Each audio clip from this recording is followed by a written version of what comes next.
There seems to be a bit of a trend among some traditional Catholics to defend the formation and cause of the Confederate States that rebelled against the Union in the American Civil War.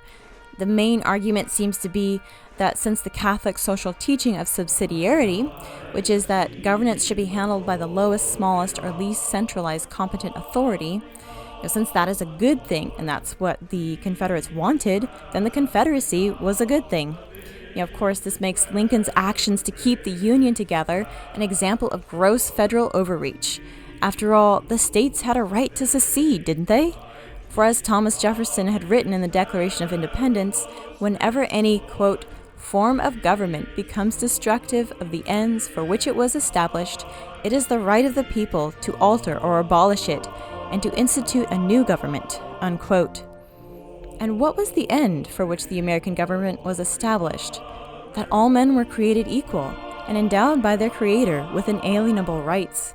Now, do you think that the preservation of the Union or that slavery was more destructive to the end? The end of the idea that all men were created equal.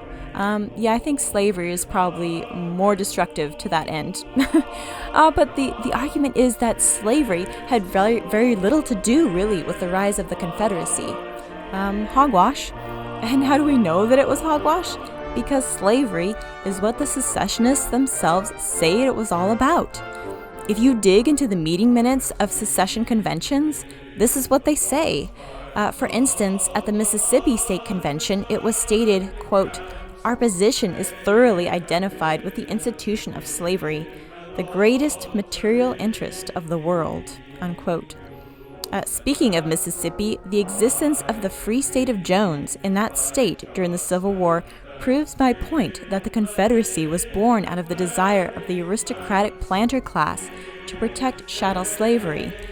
Meet Newton Knight, a Mississippian and former Confederate soldier who, with a band of fellow deserters and free slaves, seceded their county of Jones, Mississippi from the Confederacy. This incident has kind of been a well-kept secret, I think because it destroys the romanticized lost cause narrative of the Confederacy and illustrates the fact, as Knight's followers said, that the conflict was, quote, "a rich man's war and a poor man's fight," unquote. This is further illustrated by the Confederate resolution that if you owned 20 or more slaves, you didn't have to fight, and could exempt a relative for every additional 20 slaves that you owned.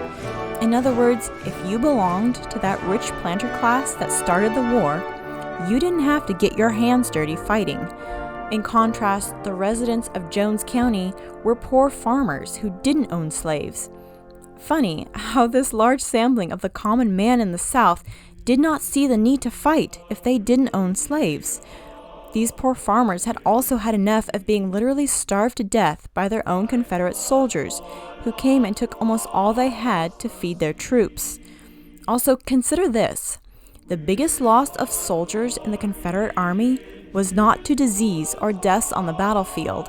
It was to desertions. The planter class's war was one that the poor man simply did not want to fight. Now, of course, the individuals who fought in the Civil War had very nuanced, unique, and varied reasons for fighting. Take Robert E. Lee, who was conflicted at first about fighting for the Confederacy. Stonewall Jackson is another individual. But I think, while it is valuable to try to understand and even appreciate individuals like these, the motives of the aristocratic planter class in the South were very clear. They wanted to be free to own other human beings in order to profit by their uncompensated labor. Chattel slavery is something that the Catholic Church has been very clear is a moral evil. So why are we defending this? I'm not saying that the Union committed no atrocities or were blameless in all that they did. I'm just saying, let's not get so carried away with the love of subsidiarity that we end up defending slave owners who wanted subsidiarity to protect their ability to carry on the slave trade. Or even more concerning, just romanticizing out of the blue the Confederacy and the lost cause narrative. Again, while we can study and even sympathize with individuals who fought on the side of the Confederacy, we've got to stop idealizing and glamorizing the cause of the Confederacy, which was slavery.